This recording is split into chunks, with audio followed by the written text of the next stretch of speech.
Shalom, today is February 2nd and we're in day 485 days of the war in Israel. And yesterday was another celebration day. Through the Shabbat, 3 more Israeli men that were captives for 484 days were released. And the first one is Yarden Bibas, the second is Ofer Calderon, and the third is Keith Siegel. Halev lo shalem, though it says. Halev is the heart. Lo shalem, the heart is not complete, the heart is not whole.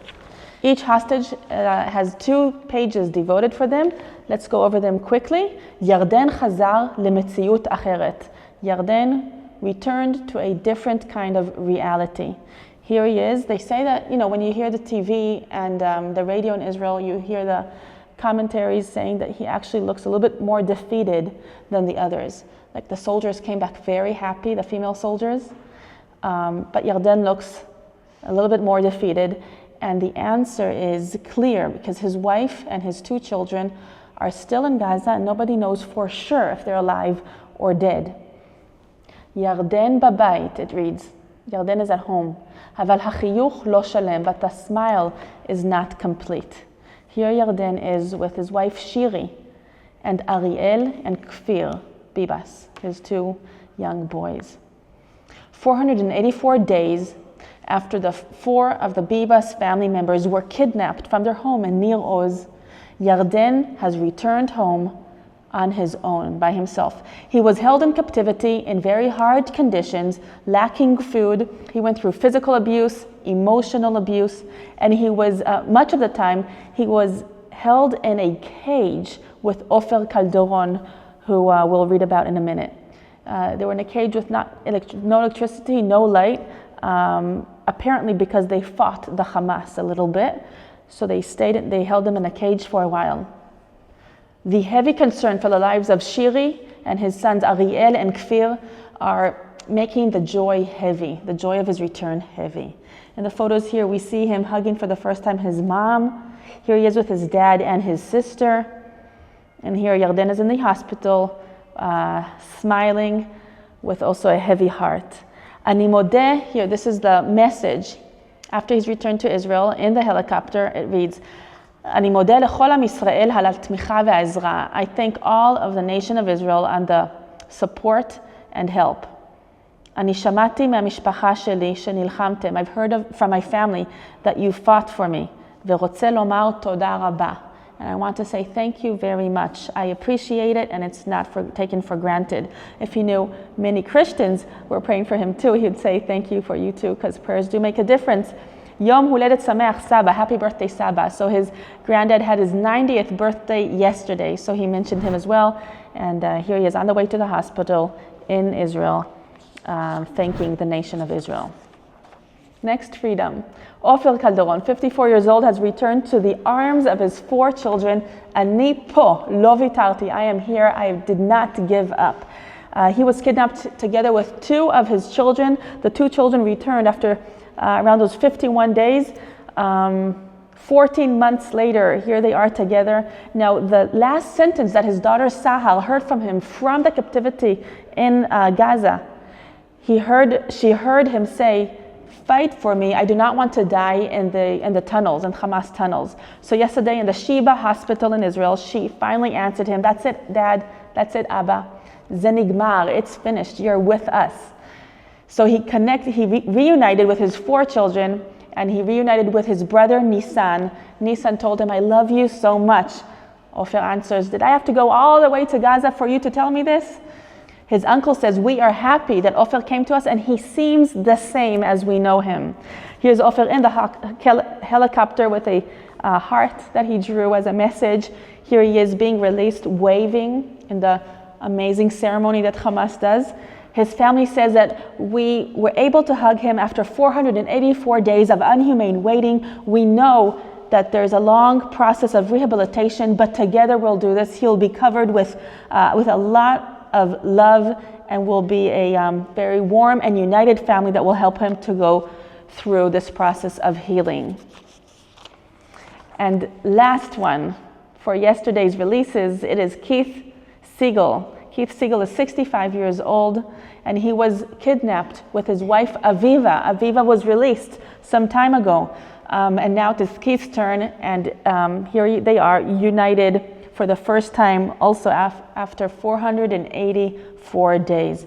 Mechuyach, that means smiling. Nirgash means emotional and excited. Atuf bedegel, wrapped up with the flag of Israel. We see him here. He refused to sit on the wheelchair that was offered to him. He walked with his two legs.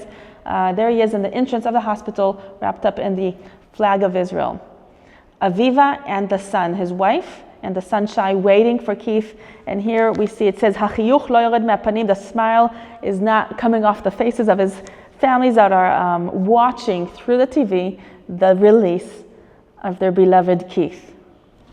It also reads that in contrast to the chaotic, dangerous release a few days ago, these releases were way more organized and safer. So thank you for your prayers for the hostages. These hostages are home. We pray for a safe rehabilitation. Yes, and the price is very, very high. Murderers are released, and it reads here, HaMechablim sheshuchroru, the terrorists that are released are 18 life-sentenced prisoners, and 111 of them were arrested in Gaza.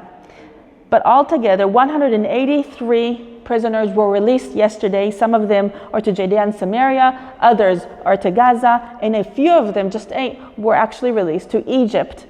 Altogether, in the last release yesterday, it's the 4th release of the first stage of this deal, 583 prisoners, Palestinian prisoners, were released out of 2,000 prisoners that will be released by the end of the first stage of this deal.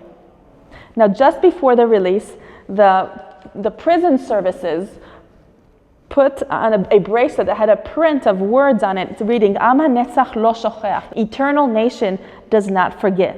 Erdof ovai ve'asigam, I will chase after my enemies and will get them. And I think it's a quote from the Bible. It was written in high-level Arabic, and many of the prisoners, it says here, did not even understand. Yes, so we have murderers walking around among us in Israel right now. Another big news, here it reads, Israel b'milchama, is that this morning the Prime Minister of Israel is going for a visit with President Trump in Washington. So Netanyahu is the first foreign Prime Minister that's invited to the White House with Trump. This is a very strategic and critical meeting, as it reads here, even though Trump does have some sort of intuitions about the Middle East, and he speaks about the Middle East before January 20th and after January 20th, he cannot move forward without Netanyahu being involved, and this is why this meeting is so important. Now, behind the scenes, there is concern in Israel that Israel will have to commit that she will not return to fighting in Gaza, and this is kind of a dangerous move, so we will see what are the results of this meeting. May God give them wisdom and understanding of the times in the Middle East and in Israel. The headline reads, Mizrach Tichon, the Middle East bitzomet drachim, in an intersection. Next headline, Ramatkal Hayom Shacharei, the Chief of Staff in the day after. So Eyal Zamir is chosen to be the next Chief of Staff. Herzi Halevi chose to resign a couple weeks ago, and Eyal Zamir is chosen to be the next. Here he is with a happy picture. And the day he's enlisted to the military, to the IDF, and his personal number you get as a soldier. In the yellow circle, we read Hachayal Mispar Achat, soldier number 1, as we like to call them in Israel. We like to call the Chief of Staff soldiers number 1. He's the oldest soldier. He's the oldest Chief of Staff, it reads here. Eyal Zamir is 59 years old, and he started as a fighter in a tank. He started 1984 in the IDF, and he was serving as the CEO of the Defense Office in Israel, and now the head of the IDF. A little note here, they took a picture of the graduation album from his high school, and one of the quotes is his teachers that always said, minimum Ramatkal, he will be at least a Chief of Staff with 3 exclamation marks. So they definitely noticed some great potential in Eyal Zamir, and we hope he has a good service. On the left, we read about the hot topics that Eyal Zamir, the Ramatkal is abbreviation of the Chief of Staff, the hot topics that the Ramatkal needs to take care of. And it is a shortage, a terrible shortage of fighters, a shortage in ammunition, and very explosive borders of Israel. Those are the new challenges that are awaiting Eyal Zamir in his new role. So we pray for much success for him. May he bring the IDF to new levels. Yes, this is it for today then. Thank you for standing with All Israel News. Thank you for standing with Israel. For more news that matters, go to allisrael.com and follow us on our social media. And if you like this video, please like it and share it with your friends and family. I am Rotem Magen for All Israel News.